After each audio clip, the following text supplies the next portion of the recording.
หลอดอยู่วงเวียนมาหอดพ่อใหญ่สบายดีพ่อใหญ่สบายดีว้าตัวโอ้แห่งหนึ่งเสือตำรวจปุตี้เนี่ยเสือเนาะเสือตำรวจป่ะพ่อใหญ่เนี่ยจักเลยฝากมาให้แต่เวียงจักตำรวจจักทหารเลยมันฝากมาแต่เวียงกูเนาะเด้อพ่อใหญ่เด้ออนุญาตเด้อพ่อใหญ่เน็บจะใช้ได้บ่เนี่ยเนาะเอาในคอซะเนี่ยและจำนี่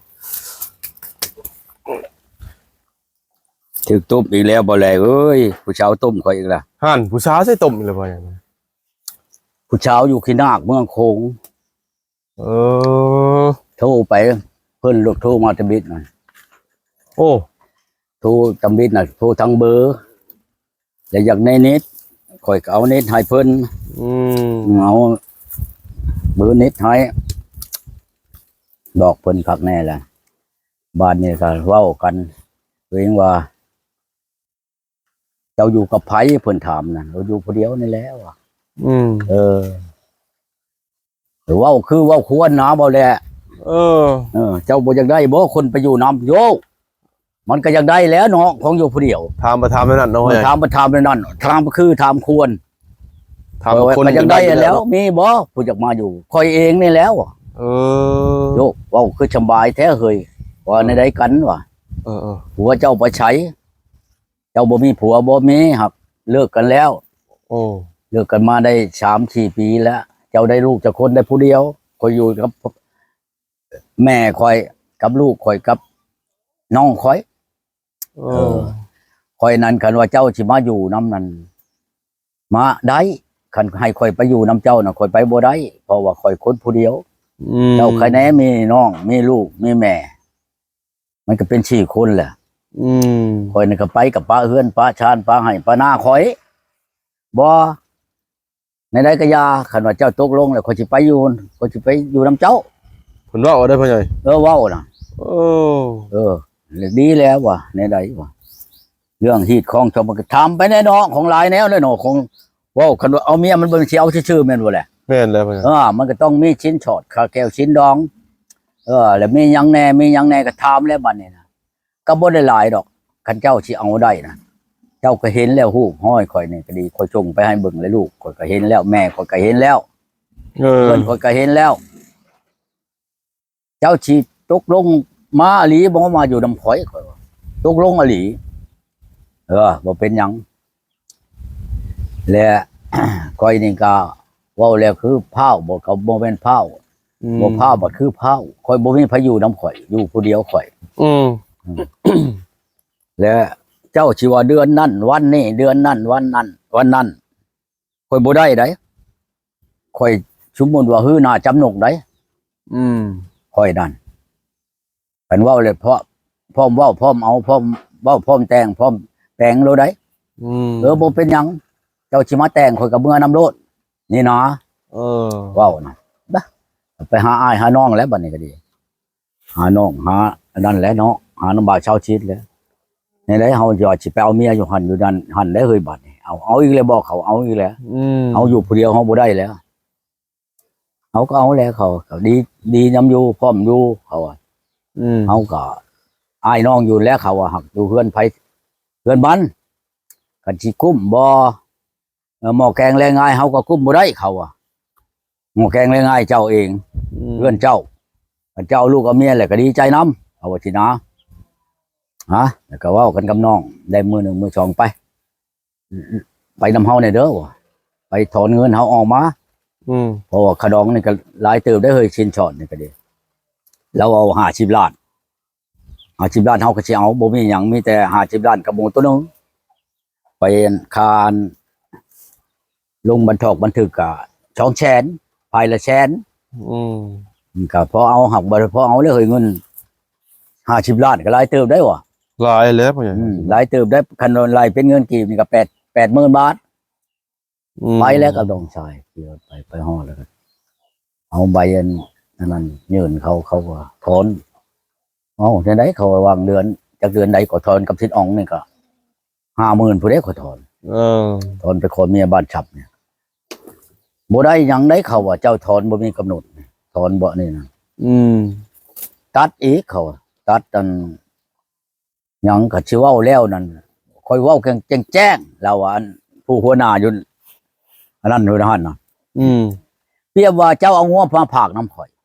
ยรักษางัวให้เจ้า อืม เจ้าสิบ่จ้างข่อยเบิ่งงัวเจ้าบ่เดี๋ยวนี้เจ้ามาเอาก่อนบ่ทันฮอดกำหนด พันไม้กัน ข่อยตัดเจ้าได้คันว่าเจ้าอาลงในๆก็แนวว่าฉันตัดก็ตัดหยังก็หยังแล้วก็จำเป็นแล้วก็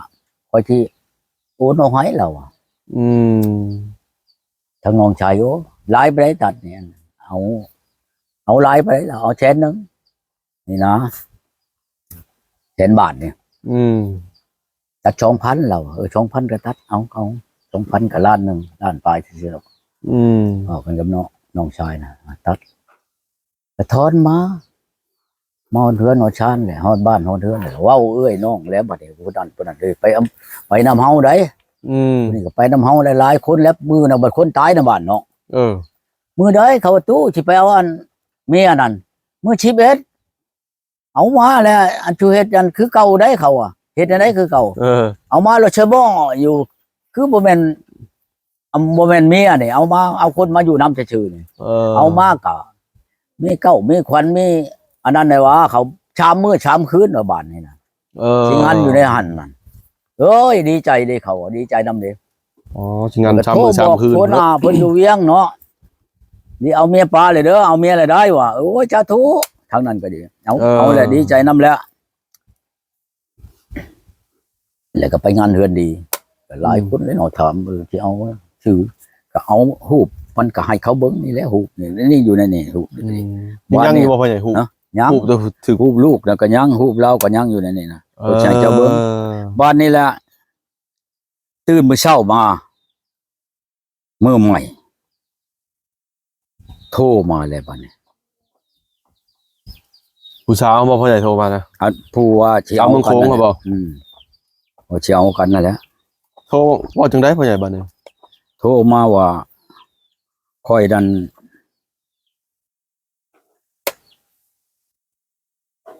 ค่อยนะเอาเจ้าบ่ได้แล้วว่าซั่นแม่ค่อยบ่เห็นหุ่งนี่นะบ่เห็นหุ่งตาเห็นแล้วก็เล่นข้อความมาก็เว้าพังนี่ก็พังก็ได้อยู่นี่ก็ดีบาดนี้เห็นได้ เออ คันว่าค่อยบ่ได้ติเจ้านั่นเท่าแต่ค่อยก็เห็นแล้วเจ้าลูกชิปมาน่ะค่อยเบิ่งไปเลยเบิ่เบิ่น้องคนนี้ก็พร้อมพับเข้าไปเดี๋ยวนี้นั่นผู้อันที่มันสิมาอยู่แม่น้ำแม่น่ะบัดยังทำงานอยู่เฮือนเมืองไทยพุ่นเจ้าบ่จักได้ไวๆเอามาแต่งแล้วเอาเมื่อโลดนี่ค่อยเมื่อนำบ่ได้คันบ่แม่นช่วงนั้นมาซะก่อนจักยามใดเดือนใดเอาแล้วบ่นั้นมันก็เอากันบ่เป็นแล้วเจ้าโดดมาตัวเนาะค่อยเว้าในนี้ก็เป็นเนาะว่าค่อยนี่ก็จนไปถอนเงินออกธนาคารคักแน่อีหลีเหรอไปเอาไว้เอาน้องเว้าเบิดแหละทั่วบ้านพี่ยังก็เว้าหลุดล้างกับเขาไปเช็คไปยังคักแน่แหละ ที่ไป เช็ครถเช็คล่างเนาะพ่อใหญ่ โอ้ยขอโทษถอนว่าขอโทษก็แม่นอยู่แล้วว่ะแม่นอยู่เจ้าขอโทษข่อยนั่นเขาจะเว้าตั้งแต่มื้ออันนั้นพูดกับใครแล้วบ่วะ เราก็จบดีแล้วพ่อใหญ่เนาะ เว้าจนน้อฮ้อหมกกันข่อยก็จนว่าไปเว้าเอ้ยเว้าน้อง มันก็เสียเปรียบข่อยแล้วว่าเจ้าเดี๋ยวนี้เจ้าเฮ็ดนี่นะมันก็ตายแล้วข่อยนี่คันหูเจ้าคนนี้ข่อยก็บ่ถอนออกมาดอกเด็กเงินแต่ธนาคารน่ะถอนมาแล้วมันเบิดได้ข่อยเว้าแจ้งให้เจ้าฟังได้ก็บ่หลายดอกมื้อนี้ก็เบิดพันปลายเลยนี่ไปนี่จอได้ซั่น 1,500รู้แล้วมันนี่ข่อยจะเอาปลาเทบันนี่อีนายนี่เฮ็ดกับข่อยแล้ว ยังก็เดียกก็ดอแท้ข่อยว่าจักอยู่ในใจอันนี่มันนี่อยู่ในนี่แหละครับท่านเห็นข่อยโทรไปใช้บัดนี้โทรไปแล้วเพิ่นว่าอันเจ้าชูให้ข่อยบ่ได้แม่นให้เจ้าเจ้าเว้าบ่ชินธรรมคันเจ้าว่าบ่เอาก็ว่าบ่เอาก็ใครแน่อันนี้เพิ่นว่าตกลงกันคักแน่แหละ ได้เงินหลายแต่งหลายแบบเจ้าอยู่อย่างได้อยู่ได้ให้นาตาก้าลดล้านก็สิมอบให้เพิ่นนะ1,2 บาท3 บาทก็สิแต่งนะ100 ล้าน200 ล้านก็สิแต่งอยู่อย่างได้อยู่ได้ค่อย อ๋อ อันนี้บ่แม่นได้เอาไปแล้วสิไปดังตีสี่ขี้คาล้านน่ะบ่เอาค่อยกลุ่มหินกว้างมันไปสั่งน่ะบ่เอาได้มันคือเจ้าเว้านี่อยู่มันพอเอาอยู่ได้นะ ติดมา ผู้เช้าอันนี้ดูใกล้ๆรอกอันนี้นะ อืม หน้าหูครัวนี่ อ๋อขาดองเป็น100-200ล้านก็แต่งเนาะคำ2-3บาทก็แต่งเพิ่นว่าเพิ่นอยากได้เนาะพ่อใหญ่เนาะ เพิ่น บ่แม่นอยากได้ย้อนเงินบ่พ่อใหญ่หรือว่าจังไดนี่ อยากได้เงิน โอ้ บ่แม่นว่าอยากได้คนดอก โอ้เขาสิมักแท้อยู่บ่พ่อใหญ่ เอามักกันแล้วพบได้เงินน่ะ อืม เบิดเงินแล้วมันก็หาทางไปแล้ว เห็นบ่แต่คนแต่ผ่านมานะ ผมมาเก่าอยู่แล้วเนาะพ่อใหญ่เนาะมาตู้ให้เงินเบิดแล้วจะปุ๊บนี่ก็เอาแล้วนี่ จักได้ใช้อันนิดมันในนั้นบ่โชดลูกติดดอก จุดลูกติดก็มีเนาะโอ้ยาก ยางูมันขันเป็นซ้ำมือชาตินึง ชื่อนิดมันน่ะหรือว่ามันบอกออกแล้วบ่ ผู้สาวบ่พ่อใหญ่ ฮะ ผู้สาวบอกออกบ่นั่นน่ะบ่ อันมือบ่มันลูกมันกับผู้หนึง อืม คอยจะว่าป้าตัวประชาชนคอยอิ่มครับ อิ่มมีนายอันนี้ช้างมันเว้าแบบ อันนั้นก็เดียวก็ดอกคอยจะว่าป้าบ่กันคอยบ่อน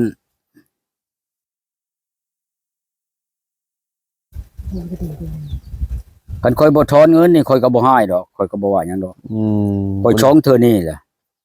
อันเฮ็ดแบบนี้นั่น เป็นคอนเงินผดแถมเชียร์เขาอีกเนาะพ่อใหญ่เนาะ เชียร์ธนาคาร2,000เชียร์ดีกว่า 2,000ล้านหนึงโลดแล้ว เชียร์เขาดีดอกเนาะพ่อใหญ่เนาะ เสียละล่าเลยแล้วเสียบ่ได้มีความหมายหยังโลดแล้ว อืม นั่นติมันจังว่าคอย เงินเชียร์เมียก็บ่ได้ว่ะ เงินเสียเมียบ่ได้ โอ้ตายแล้ว เจ้าสิว่านั่นได้ฉันถึกเจ้าก็สิบ่จักอันนั้นบ่ โหหายเลยพ่อใหญ่เลย เอาแล้วมันก็จักหายแล้วคนอยากอยู่ในใจก็จะให้เจ้าเบิ่งอยู่นี่รูปถึงเพิ่นชงมาให้เบิ่งถึงรูปเพิ่นถึงรูปลูกดอก อืม อยู่ในนี่นะแม่ห้างสูดลูกติด ฮะไม่ห่าง เพิ่นน่ะ เก่งเด้อพวกนี้เนาะพ่อใหญ่เนาะพวกไม่ห่างพวกโสดนี่เนาะพ่อใหญ่เนาะติดนี่เนาะเก่งเด้อพวกนี้เด้อ เว้านี่ขนาดเลยอีนายนี่เว้า อ่า อืม เก่งคือพี่ช้างเนาะพ่อใหญ่หลอกให้ตายใจเนาะพ่อใหญ่เนาะ โอ้ยพ่อเนี่ยคนมันมีชินธรรมเด้อพ่อเนี่ยตาย ขอยจังว่าบ่ชินทำเด้อว่าคนเนี่ยนี่นะอย่าโลด